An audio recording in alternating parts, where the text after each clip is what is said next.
Halo,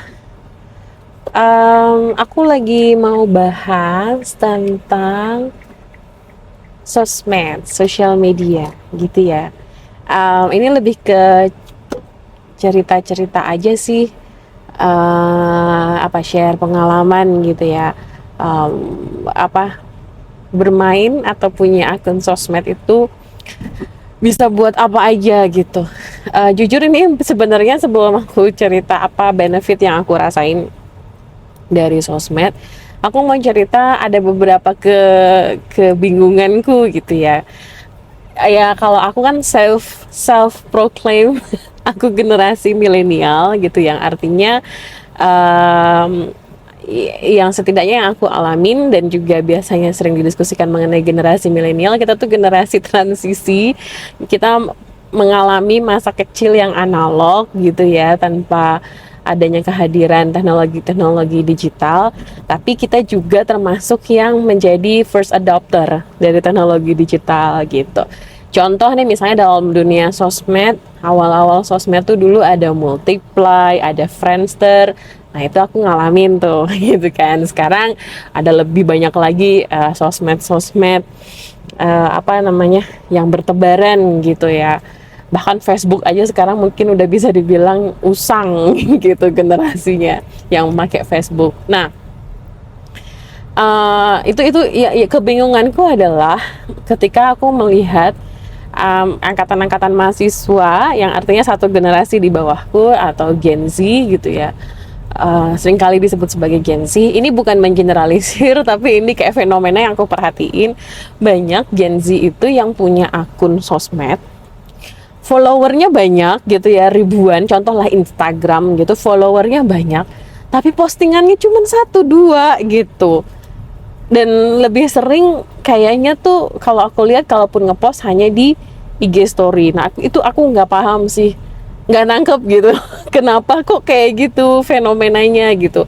Jadi kalau ada Gen Z yang nonton, please let me know gitu ya, tolong tulis di komentar kenapa sih banyak teman-teman Gen Z itu yang ya gitu, kalau main sosmed followernya bisa banyak tapi sebenarnya postingannya sedikit. Ada apakah itu gerangan gitu ya. Nah itu yang pertama. Terus yang kedua juga, ini masalah sering kali kalau aku lihat tuh, kalau aku main di Twitter contohnya ya, lebih sering menurutku yang naik gitu yang jadi trending itu sering kali tuh yang terkait dengan tweet war gitu nggak sih, yang suka berantem padahal aku, menurutku kalau misalnya aku lihat gitu ya, apa sih yang diperdebatkan, apa sih yang sampai bikin perang ya. Ini fenomena menarik sih yang aku temukan. Jarang yang tweet war itu adalah akun yang saling kenal atau saling temen ini. Dan ini tuh ada penelitiannya, aku baca. Jadi istilahnya namanya sorting ya. Sorting itu maksudnya selama ini logaritma atau algoritmanya sosial media itu memang sengaja mempertemukan kita, atau di timeline kita itu dipertemukan dengan akun-akun yang bukan circle kita, yang bukan kita kenal. Contoh kalau misalnya di IG gitu ya, kalau teman-teman lihat di explore, itu kan pasti lebih sering ketemunya dengan akun-akun yang nggak kita follow atau bahkan kita nggak kenal siapa orangnya, yang orang-orang ya tanda kutip stranger lah, orang-orang asing yang jauh, beda benua, bahkan beda negara gitu ya, yang kita nggak kenal. Nah, yang dimaksud dengan sorting adalah itu kenapa kok selama ini timeline kita lebih banyak ketemu dengan stranger, atau kita lebih sering dipertontonkan status-status atau postingan-postingan stranger, karena algoritma memang merancangnya seperti itu, bahwa itu yang menjadi argumen dari konsep sorting ini. Memang kita tuh diseleksi. Kenapa? Karena, nah yang menarik nih argumennya, orang yang cenderung berkonflik gitu ya dengan stranger, maka akan lebih gampang timbul rasa kebenciannya dibandingkan dengan berkonflik sesama orang yang dia kenal. Balik lagi deh.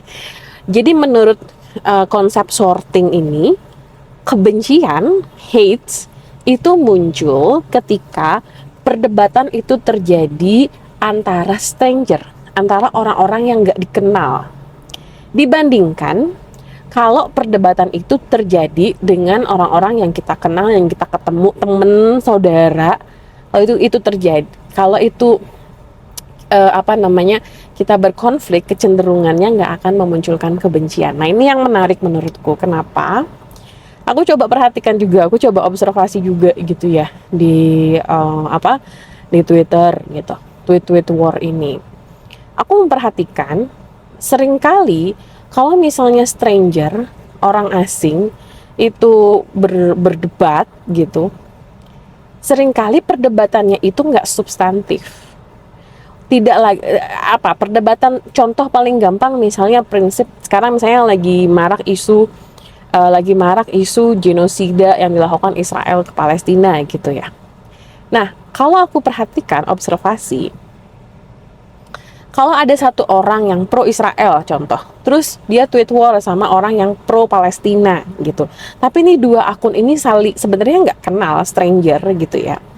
Nah, seringkali perdebatannya jatuhnya lebih personal dibandingkan dengan substantif. Yang diserang itu bukan argumennya, bukan fakta-fakta yang disajikan, tapi kalau kita berantem sama stranger, lebih sering yang diserang itu adalah personalnya. Contoh misalnya, nanti kalau aku perhatikan gitu, nanti yang diserang gitu ya, itu lebih ke biografinya atau fotonya atau status-status yang dia tulis gitu ya, lebih, dan akhirnya dari apa yang ditampilkan di sosmed itu, si orang ini tuh kayak langsung bisa menyimpulkan, oh dia ini karakternya seperti ini. Paling gampang misalnya dia tadi ya, misalnya contoh yang pro Israel dan pro Palestina gitu, dia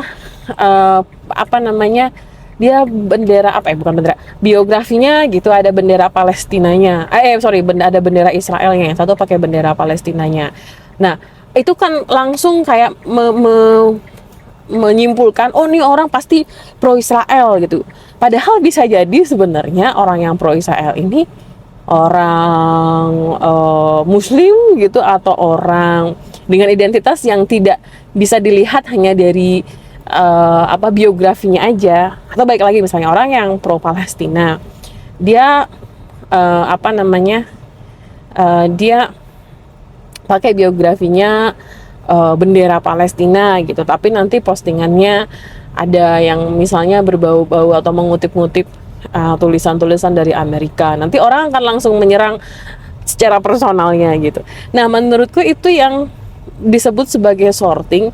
Jadi lebih gampang membenci orang yang gak kamu kenal. Kenapa? Karena kalau orang itu gak kamu kenal, kamu bisa dengan mudah mengimajinasikan karakter dari orang ini, mengambil kesimpulan, istilahnya judge the book by the cover. Nah, berarti kalau sekarang tuh judge the person by the profile, kayak gitu, by their social media profile gitu. Nah, ini menurutku juga salah satu kegelisahanku ya, yang akhirnya membuat kenapa ya gitu, atau gimana ya caranya menggunakan sosial media tapi dengan bijak, bukannya membuat kita semakin benci sama orang, tapi justru bisa memperkuat persaudaraan gitu ya, pertemanan, dan juga memperkuat solidaritas gitu. Udah 9 menit panjang banget kayaknya ya, tapi itu jadi itu ya mungkin yang aku mau share. Tadi aku janji mau share tentang benefit yang aku rasakan setelah bersosial media, tapi mungkin bisa next episode. Tapi setidaknya untuk yang poin ini aku mau share gini loh, desainnya sosial media itu loh gitu, bahwa ada loh namanya proses sorting yang emang sengaja algoritmanya itu membuat kita sering bertemu dengan stranger, dan alih-alih membuat kita berteman dengan stranger, malah membuat kita semakin gampang membenci stranger gitu. Itu menurutku sih. Let me know kalau misalnya ada pendapat yang berbeda, bisa langsung tulis di kolom komentar, oke?